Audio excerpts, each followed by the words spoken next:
까지의 말씀 우리 한 절씩 같이 교독하도록 하겠습니다. 로마서 11장 1절에서 10절까지 한 절씩 같이 교독하겠습니다. 제가 먼저 읽겠습니다.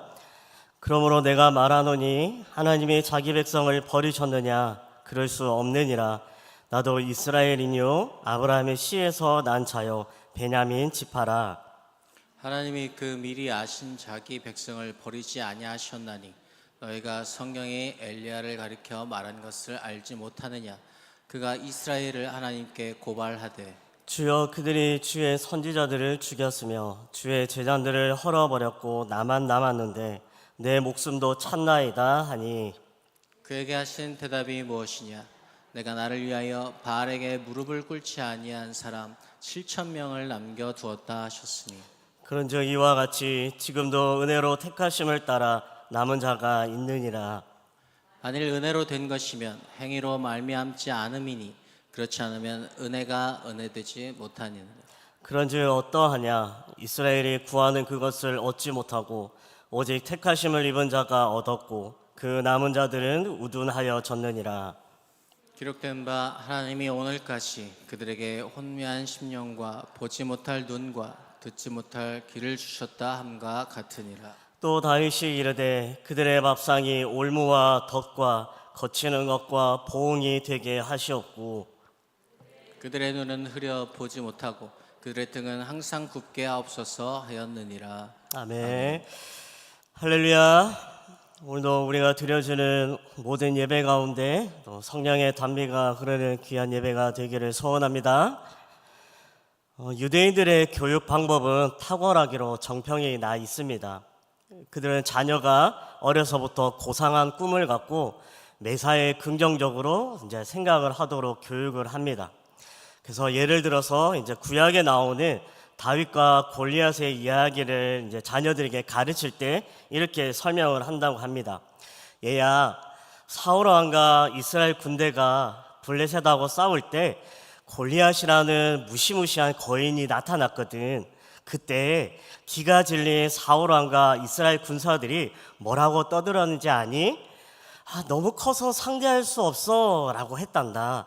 근데 다윗은 어린 소년이었지만 달랐어. 뭐라고 했는지 아니? 야, 그놈 커서 물맷돌로 맞히기 참 좋겠구나 라고 이렇게 했단다 라고 가르친다고 합니다. 이처럼 같은 이야기라도 가르치는 방법에 따라 효과는 달라집니다. 어려서부터 유대 아이들처럼 교육을 받고 자란 사람은 사고력이나 판단력이 비범해질 수밖에 없습니다. 사도 바울이 어려서부터 매사를 긍정적으로 보는 법을 배우며 자란 탓인지는 모르지만 예수님을 거부하며 또 핍박하는 자기 동족의 모습에 조금 더 절망하지 않았다라는 것을 오늘 본문에서 다시 한번 확인할 수가 있습니다. 자기 동족의 구원 문제만은 어떤 일이 있어도 낙관해야 한다라는 것이 바울의 생각이었던 것 같아요. 그래서 그런지요, 자기의 심정을 1절에서 이렇게 말합니다. 1절 상반절에 보시면 이렇게 말합니다. 그러므로 내가 말하노니 하나님이 자기 백성을 버리셨느냐? 그럴 수 없느니라. 아멘. 바로 이것입니다. 그러니까 겉으로 보기에는 소망이 없는 것 같지만 하나님께서 자기 백성을 절대로 버리지 않으신다라는 것이 바울의 믿음이었어요. 그러면 바울이 왜 그렇게 확신했을까요? 이 확신의 근거로 두 가지를 제시하는데 먼저 자신이 구원받은 사실입니다. 1절 하반절에 보시면 이렇게 말씀합니다. 나도 이스라엘이뇨 아브라함의 씨에서 난 자요 베냐민 지파라. 그러니까 이 말씀의 깊은 의미는 이래요. 순수 아브라함의 혈통을 타고난 사람치고 나만큼 예수님을 배척한 사람이 어디 있느냐. 그럼에도 하나님께서 나 같은 놈을 선택하셔서 믿게 하시지 않았나라는 거예요. 이 유대교 골수분자요 또 핍박자였던 자기를 하나님이 구원하신 것을 보면 아직 믿지 않고 거여가는 이스라엘도 버리실 리가 없다라는 거예요. 그러니까 결국 뭡니까? 희망이 있다라는 그 얘기인 거예요. 하나님이 이스라엘을 절대 버리지 않으신다라는 근거로 그 바울이 또 하나 제시한 것이 있는데 그것은 바로 구약 시대에 있었던 사건입니다. 이 구약에 기록된 역사를 보시면요, 이스라엘 백성이 국가적으로 하나님을 떠나서 버림받은 것처럼 보이는 그런 암흑기가 여러 번 있었습니다. 그 중에 가장 대표적인 시기는 아합 시대가 아니었나라고 생각을 하는데요. 이 아합이 통치하던 시절 이스라엘의 많은 백성이 이 왕의 유혹을 받아서 바알과 아세라 우상을 섬기는 그 타락의 길을 걸어갑니다. 그때 엘리야 선지자가 활약하던 시기였어요. 근데 이 엘리야가 보니까 하나님을 경배하는 자가 남아있나 찾아봤는데 아무도 없는 것 같은 거죠. 그러니까 엘리야의 눈에는 이스라엘 백성이 온통 하나님을 떠난 것처럼 보인 겁니다. 하나님을 섬기는 사람은 자기밖에 없다라고 생각을 한 거죠. 그래서 너무나 절망한 나머지 엘리야가 이렇게 부르짖었습니다. 3절에 보실까요? 주여, 그들이 주의 선지자들을 죽였으며 주의 제자들을 헐어버렸고 나만 남았는데 내 목숨도 찾나이다 하니라고 말씀하면서 기도하고 있어요. 그때 이 엘리야의 기도를 들으신 하나님이 놀라운 대답을 하십니다. 자, 우리 4절 말씀 한번 같이 읽어보겠습니다. 시작. 그에게 하신 대답이 무엇이냐? 내가 나를 위하여 바알에게 무릎을 꿇지 아니한 사람 7,000명을 남겨두었다 하셨으니. 아멘. 그러니까 엘리야의 눈에는 이스라엘 백성이 몽땅 우상 숭배에 빠진 것처럼 보였지만 그게 아니었어요. 바알에게 입맞추지 않고 바알 앞에 무릎 꿇지 아니한 경건한 사람 몇 명을 하나님이 남겨놓으셨죠? 7,000명을 하나님이 남겨놓으셨던 것입니다. 그러니까 엘리야가 그 사실을 알고 난 후에 절망했던 자신이 얼마나 부끄러웠겠습니까? 바울이 엘리야의 예를 들어서 이렇게 말을 합니다. 자, 5절 말씀 볼까요? 그런즉 이와 같이 지금도 은혜로 택하심을 따라 남은 자가 있느니라. 아멘. 이스라엘 백성 중에 하나님이 남겨놓으신 7,000명이 아직 있다라는 거예요. 그러니까 이스라엘 백성 전부가 하나님을 떠난 것이 아니다라는 그 말이에요. 그럼 어떻게 그렇게 장담할 수 있을까? 그 이유가 뭘까? 자, 6절 말씀 우리 같이 한번 읽어보겠습니다. 시작. 만일 은혜로 된 것이면 행위로 말미암지 않음이니 그렇지 않으면 은혜가 은혜되지 못하느니라. 아멘. 하나님께서 남겨놓으신 그들은 어떠한 무슨 선을 행해서가 아니라 하나님의 은혜로 남아있는 거예요. 그렇지 않으면 값없이 주는 그 구원의 선물이 더 이상 은혜가 될 수 없기 때문입니다. 은혜가 떠나지 않는 한 이스라엘 백성들에게는 소망이 있어요. 지금은 참담해 보이지만 그 가운데서도 하나님의 은혜가 흐르고 있다라는 것이 바울의 확신이었습니다. 이 남은 자라고 하는 것은 그 멀리 구약 시대부터 이스라엘 역사와 함께 꺼지지 않고 내려오는 그 이어져 내려오는 희망의 상징이었어요. 그래서 남은 자는 분명히 이스라엘 백성의 소망이었습니다. 동시에 남은 자는 우리에게 중요한 진리를 가르쳐 줍니다. 여러분, 지금까지 역사를 통해서 입증된 것처럼 어느 민족이든 간에 국가 전부가 구원받은 일은 있을 수 없다라는 그 사실입니다. 그리고 어느 시대를 막론하고 한 교회가 전부 다 구원받는 일도 있을 수는 없습니다. 그것은 우리의 소망일 뿐입니다. 어느 교회든 그 안에서 구원받을 수 있는 사람은 하나님의 은혜로 택함을 입은 남은 자뿐입니다. 그렇기 때문에 불행하게도요, 남은 자에 속하지 못한 많은 사람이 이스라엘 백성 가운데 섞여 있었듯이 교회 안에도 많을 수 있습니다. 교회를 다니면 택함을 받는 것이 아닙니까? 라고 여러분이 물으실지 모르지만 대답은 분명 아닐 수 있다입니다. 구원은 어디까지나 개인적으로 이루어집니다. 우리는 이 사실을 성경 여러 곳에서 발견할 수가 있습니다. 사랑하는 여러분, 아무리 구원이 개인적이고 교회를 다닌다고 해서 구원받는 것이 아니라 할지라도 우리가 바울에게 꼭 배워야 할 것이 하나가 있습니다. 그건 바로 자기 민족의 구원을 긍정적으로 보는 자세입니다. 우리도 바울처럼 우리 동족 때문에 절망하지 말아야 합니다. 사람들이 아무리 우상 숭배에 젖어 있어도요, 은혜로 택함을 받은 자들이 있다라는 그 확신을 가지고 우리는 동족을 바라보아야 합니다. 사람들이 아무리 도덕적으로 부패했다 할지라도요, 그 중에는 경건하게 살고자 애쓰는 남은 자가 있다라는 그 꿈을 가지고 우리 사회와 국가를 보아야 합니다. 아무리 세상이 어두워도요, 그 가운데서는 하나님이 남겨놓으신 7,000명이 있다라는 것을 여러분 믿으시기를 바랍니다. 우리가 또 한 가지 우리가 생각해 볼 문제가 있습니다. 만약에 하나님의 은혜로 택함을 받은 그 남은 자에 포함되지 못하면 어떻게 될까요? 끝까지 믿지 않는 자들은 어떻게 될까요? 이 문제를 바울은 7절 이하에서 다루고 있습니다. 그러니까 쉽게 말하면 하나님의 은혜를 받고 싶어 했으나 그들은 결국 받지 못했고 그 결과 우둔해졌다고 합니다. 자, 우리 7절 말씀 같이 읽어보겠습니다. 시작. 그런즉 어떠하냐? 이스라엘이 구하는 그것을 얻지 못하고 오직 택하심을 입은 자가 얻었고 그 남은 자들은 우둔하여 졌느니라. 아멘. 여러분, 이 말씀에 나오는 남은 자들이란 앞에서 말한 남은 자가 아닙니다.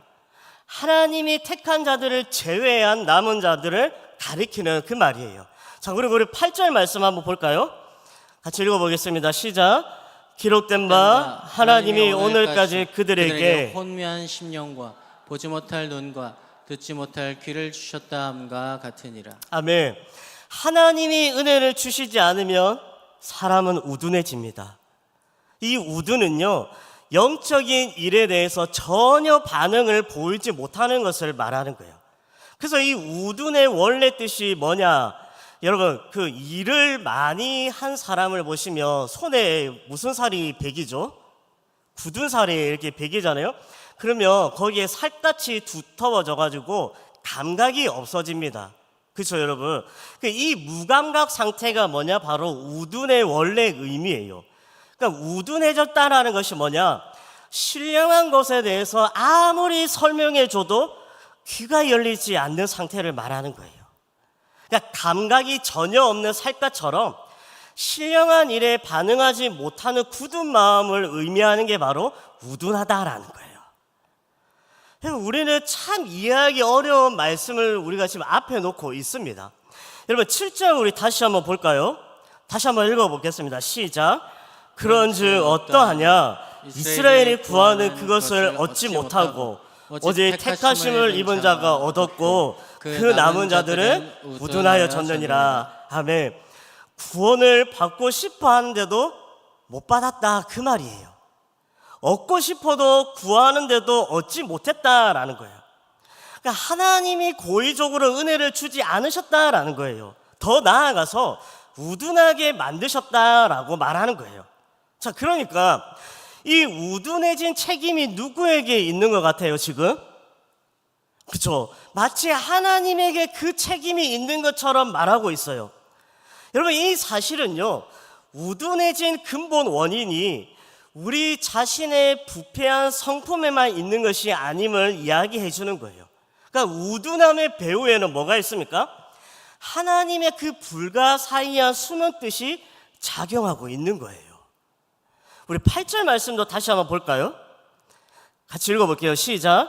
그릇된 바 하나님이 오늘까지 그들에게 혼미한 심령과 보지 못할 눈과 듣지 못할 귀를 주셨다 함과 같으니라. 아멘.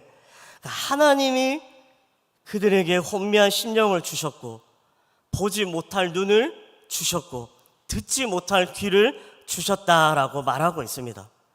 복음에 대해 인간은요, 본능적으로 우둔합니다. 근데 이 본성의 우둔만일까요? 아니에요. 하나님이 막으시는 의도적인 우둔이 있습니다. 그러니까 우리로서는 정말 불가사의한 일인 거예요. 사랑하는 여러분, 은혜가 무엇입니까? 하나님께서 깨닫게 하시는 것이 아니겠습니까? 그게 은혜잖아요. 마음을 열고 받아들이게 하는 게 은혜예요. 내 눈으로 볼 수 없는 것을 보게 하는 것이 은혜입니다. 여러분, 우리가 이와 같은 은혜 때문에 그 예수님의 십자가를 보았고 그 예수님의 영광스러운 부활의 메시지를 듣는 귀가 열렸고 예수 그리스도가 나의 구주라는 사실을 고백하는 마음의 문이 열린 것입니다. 이게 뭡니까, 여러분? 이게 은혜예요. 근데 놀랍게도요, 하나님께서는 어떤 사람에게는 이 은혜를 주시지 않을 뿐만 아니라 받지 못하도록 길을 막아버리시고 눈도 가려버리십니다. 여러분, 이 말씀을 이해할 수 있습니까? 여러분, 이 말씀이 이해가 되세요? 하나님이 듣지도 못하게 하시고 보지도 못하게 하시고 마음을 우둔하게 만드시면 여러분, 결과적으로 어떤 일이 일어나는지 아십니까? 바울이요, 시편을 인용해서 아주 기가 막힌 말을 하고 있습니다. 자, 우리 9절 10절 말씀 같이 읽어보겠습니다. 시작. 또 다윗이 이르되 그들의 밥상이 올무와 덫과 거치는 것과 보응이 되게 하시옵고 그들의 눈은 흐려 보지 못하고 그들의 등은 항상 굽게 하옵소서 하였느니라. 아멘. 여러분, 이 말씀 보십시오. 참으로 무서운 저주입니다. 슬프게도 어떤 자들한테는 이 저주가 그대로 임하고 있습니다. 그리고 그들의 밥상은 올무와 덫이 됩니다. 여러분, 밥상이라 무엇입니까? 세상의 사람들이 밤낮 없이 추구하는 육적인 관심사를 상징하는 말이 밥상이에요. 먹고 마시며 즐기는 것을 바라지 않는 자가 어디 있겠습니까? 이거는 사람이 누리는 것이라 그 자체가 잘못된 것은 아닐지 모릅니다. 그러나 먹고 마시는 데 빠져서 즐기는 생활은 많은 사람을 죽음의 길로 이끄는 덫이 될 수가 있다라는 거예요. 다시 말해서 쾌락을 누릴 수 있는 부요한 환경이 결국은 멸망을 자초하는 불행의 덫이 되고 올무가 된다라는 그 말입니다. 여러분, 한번 생각해 보십시오. 우리가 매일 몇 차례씩 먹고 마시는 그 밥상이요, 우리에게 건강을 주지 않고 그것이 도리어 병을 주고 기쁨이 되지 않고 그것이 슬픔이 된다면 여러분, 이처럼 불행한 경우가 어디 있겠습니까? 그래서 그런지요, 제가 아는 어떤 분은 평생 돈의 노예가 돼가지고요, 정신없이 돈을 끌어모아요. 근데 이분의 어머니는 예수님을 잘 믿었지만 이 사람은 믿지를 않는 거예요. 평생 그런 식으로 살다가 죽었습니다. 돈 벌어서 상다리가 부러지도록 차린 그의 밥상이 사실은 그것이 복이 아니라 뭐가 됩니까? 영원한 저주가 되고 만 것입니다. 사랑하는 여러분, 예수님은 말세가 되면 밥상이 올무가 되어 망할 자들이 많을 것이라고 분명히 경고하셨습니다. 우리 마태복음 24장 38절 39절 말씀 같이 한번 읽어보겠습니다. 시작. 홍수 전에 노아가 방주에 들어가던 날까지 사람들이 먹고 마시고 장가들고 시집가고 있으면서 홍수가 나서 그들을 다 멸하기까지 깨닫지 못하였으니 인자의 맘도 이와 같으니라. 아멘. 사랑하는 여러분, 예수님이 재림하실 때 이와 같이 저주스러운 영적 암흑기가 찾아올 것이라고 말씀하십니다. 먹고 마시고 장가들고 시집가는 것은 죄가 아닙니다. 다만 그것이 전부인 줄 알고 사는 자세가 문제다라는 거예요. 이거는 하나님께서 은혜를 주시지 아니한 사람의 생활이요, 우둔한 사람의 특징임을 여러분 꼭 기억하시기를 바랍니다. 우리를 놀라게 하는 사실이 또 하나가 있는데요, 세상에서 통하는 논리대로라면 하나님이 우둔하게 하셔서 구원받지 못한 사람에 대한 책임을 누가 지셔야 마땅합니까? 하나님이 지셔야 마땅합니다. 근데 여러분, 사실은 그렇지가 않습니다. 하나님이 책임지시지 않는다고 합니다. 그 책임은 우둔해지 믿지 않은 사람이 져야 합니다. 하나님의 은혜를 안 주셔서 그랬다는 변명이 통할 수 없다라는 거예요. 그러니까 우리가 정말로 이해하기 어려운 말씀이다라는 거예요. 근데 여러분, 우리가 다시 한번 곰곰이 생각해 보면 이것이 결코 이해하기 어려운 말이 아니다라는 것을 우리는 알게 됩니다. 예를 들어서 우리가 한번 이렇게 생각해 볼 수가 있어요. 어떤 사람이요, 친구의 게임에 빠져서 이제 술집에 갔다고 합시다. 그곳에서 이제 희낙낙하면서 밤늦도록 이제 이 사람이 술을 마셨어요. 그러다가 술이 취한 채 운전을 하며 집으로 가는데 급기야 과속으로 달리다가 사람을 치어버립니다. 그래서 이제 경찰서 유치장에 갇히게 되었는데, 술이 깬 다음 날 이제 경찰이 치조를 하는데 이 사람이 이렇게 말을 합니다. 왜 나를 탓하느냐? 나를 술집에 데리고 간 친구에게 책임이 있지 않느냐? 라고 말할 수 있을까요? 술에 취해서 지나가는 사람을 보지 못했다 변명을 할 수 있을까요? 통하지 않습니다. 사고의 책임은 누가 져야 하는 겁니까? 자기가 져야 하는 거예요. 친구에게 돌릴 수도 없고요, 물론 마신 술도 탓할 수도 없습니다. 마찬가지예요. 우리가 구원받지 못한 책임을 하나님께 돌리면서 우리가 이러니 저러니 하며 변명할 수는 없습니다. 구원받지 못한 책임은 전적으로 누가 져야 합니까? 자기가 져야 하는 거예요. 사람들은 하나님이 고의로 어떤 사람들을 버리시고 믿지 못하게 하셨다라는 이것을 가지고 매우 불쾌하게 생각을 합니다. 그래서 그런지요, 교회 다니는 성도 중에서 좀 유식하다고 자부하는 사람일수록 거부 반응이 더 강해요. 그런 하나님이라면 나는 믿을 필요가 없어 항변하고 싶을 수도 있습니다. 근데 여러분, 이런 태도는요, 논리적인 모순이 있다라는 사실이에요. 하나님이 어떤 사람은 그 마음을 우둔하게 해서 구원받지 못하게 하셨다는 말씀에 불쾌감을 느끼는 사람은 하나님이 자기를 너무 사랑하셔서 창세전부터 택하셔서 마음을 열어서 믿게 하셨다는 이 말씀에도 같은 반응을 보여야 하는 거예요. 그렇지 않습니까? 내가 선택을 받았다라는 것은 다른 누군가가 선택받지 못했다라는 그 사실을 전제할 때 성립될 수 있다라는 그 말이에요. 선택받지 못한 자가 하나도 없다면 선택받았다는 말 자체는 의미가 없는 거예요.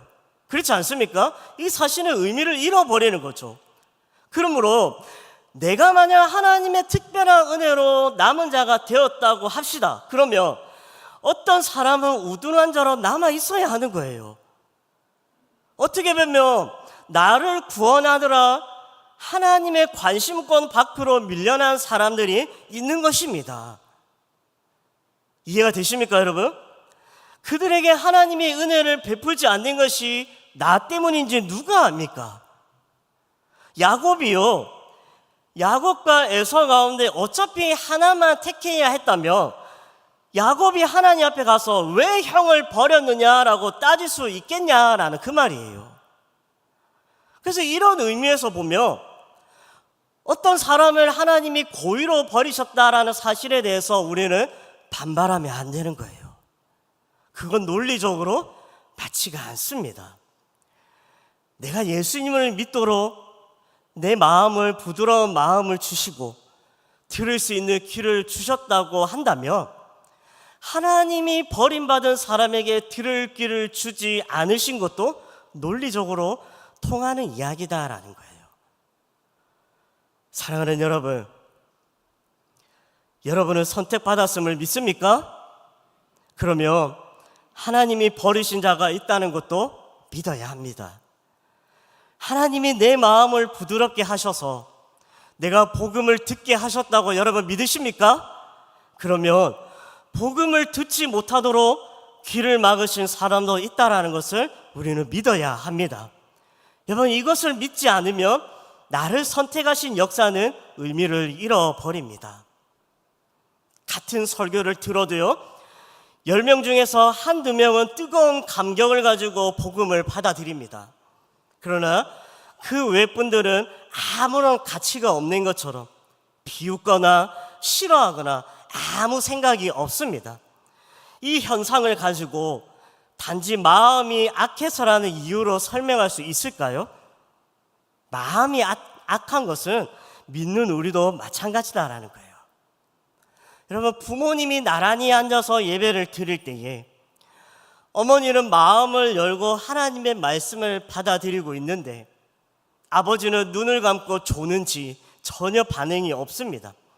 여러분, 이런 현상을 놓고 어머니는 마음이 부드러워서 믿었는데 아버지는 마음이 우둔해서 믿지 않았다고 말할 수 있을까요? 본래 마음이 우둔하기는 아버지나 어머니나 똑같습니다. 그러므로 마음이 우둔하다는 것만 가지고는 구원받지 못하는 이유를 다 설명할 수는 없어요. 그러면 결국 뭐겠습니까? 보이지 않는 하나님의 뜻이 작용하는 것입니다. 이 뜻에 따라서 하나님이 어떤 사람을 듣게 하시고 어떤 사람을 듣지 못하게 하신다라는 거예요. 주님이 세상에 계실 동안 복음을 전하면서 자주자주 하신 말씀이 있으시지요. 귀 있는 자는 들을지어다. 이 말씀은 하나님의 귀를 열어주시지 않으면 못 받는다라는 것을 전제로 하시는 말씀이에요. 아무리 수만 명의 무리가 예수님을 따라온다고 할지라도 그 가운데 들을 수 있는 사람은 제한되어 있습니다. 하나님의 아들이 직접 세상에 오셔서 그 영광스러운 복음을 전하는데도 하나님이 듣도록 하신 자만 들을 수 있다고 선언하시는 말씀이 바로 귀 있는 자는 들을지어다 이에요. 이 말씀이에요. 하나님이 영생을 주기로 작정하신 자들은 마음이 아무리 악해도 믿게 되고요, 멸망하기로 준비된 진노의 그릇에 해당되는 자들은 마음이 덜 악하다고 해도 믿을 수 없음을 여러분 꼭 기억하시기를 바랍니다. 그래서 그런지요, 어거스틴은 이 사실을 놓고 이렇게 말합니다. 하나님께서는 전능하심으로 악인들의 뜻을 선하게 만드실 수 있을 것이다. 분명히 그러실 수 있을 것이다. 그러나 왜 그렇게 하시지 않는가? 그분의 뜻이 다른 데에 있기 때문이다. 왜 다른 데에 있는지는 그분만이 아신다. 우리는 분에 넘치는 지혜를 가지려고 해서는 안 된다라고 이 말을 했습니다. 그래서 칼빈은요, 여기에 대해서 한마디를 덧붙입니다. 왜 하나님이 어떤 사람은 버리고 믿지 못하게 하셨을까 하는 문제를 가지고 이상하게 생각하며 자꾸 파고들면 결국은 쓸데없는 고통만 당할 것이다 라고 이렇게 말했습니다. 사랑하는 여러분, 하나님이 우둔하게 만드셔서 구원받지 못하게 하신 사람들에 대해 마음은 괴롭지만 우리가 더 이상 생각하지 않기를 바랍니다. 하나님이 사랑하시지 않은 사람이면 우리가 아무리 동정해도, 우리가 아무리 위로해도 그들을 구원할 수가 없습니다. 예수님 믿지 않고 이미 세상을 떠난 분들에 대해서 우리가 아무리 통곡해도 소용이 없는 것과 똑같은 거예요.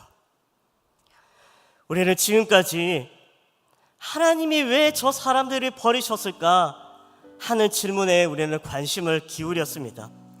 그 문제도 참 불가사의한 일이지만 그에 못지않게 이해하기 어려운 수수께끼가 있어요.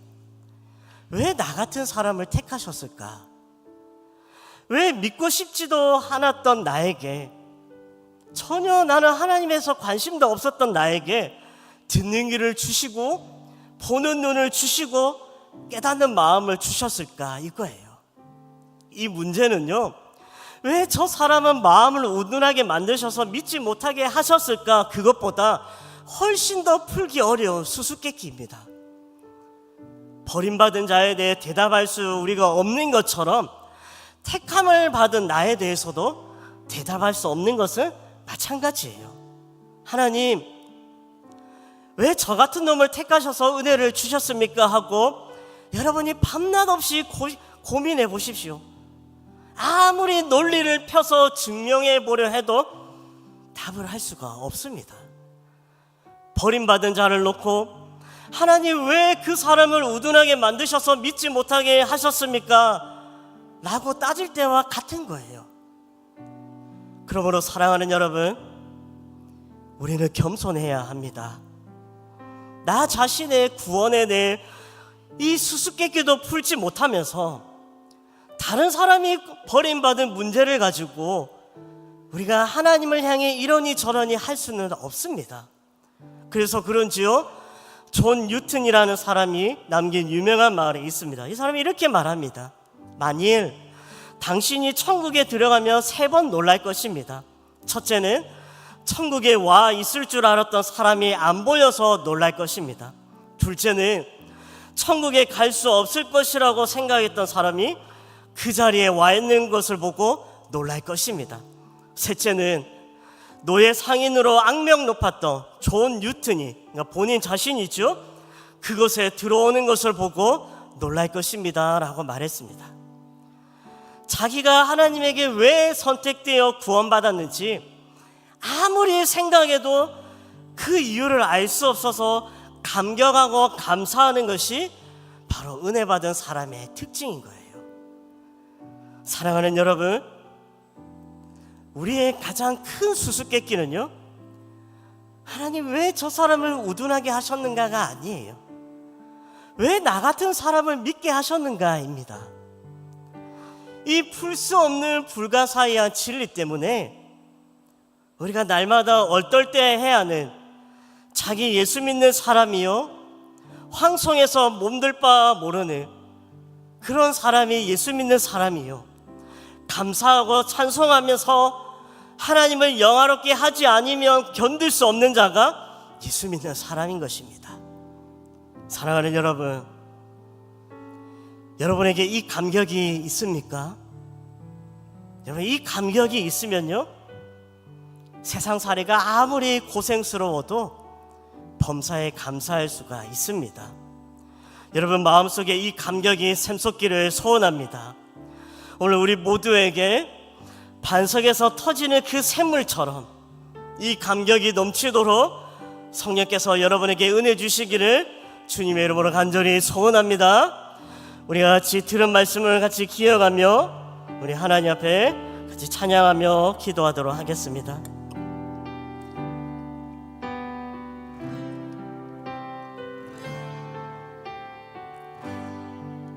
하나님의 사랑,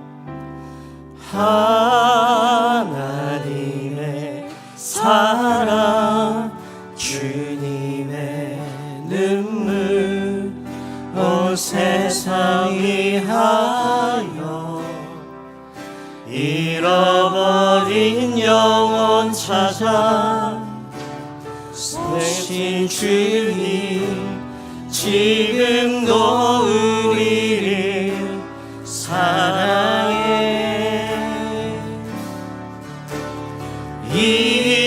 2000년 전 하늘 꽂아버리고 이 땅에 오신 주, 하나님 어린 양 되사 생명 주며 이를 증거하라 하시네.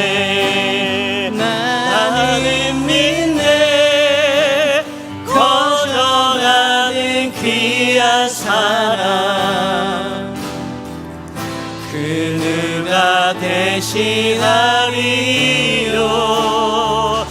나의 생명 다할 때까지 그 사랑을 전하리. 한 번 더.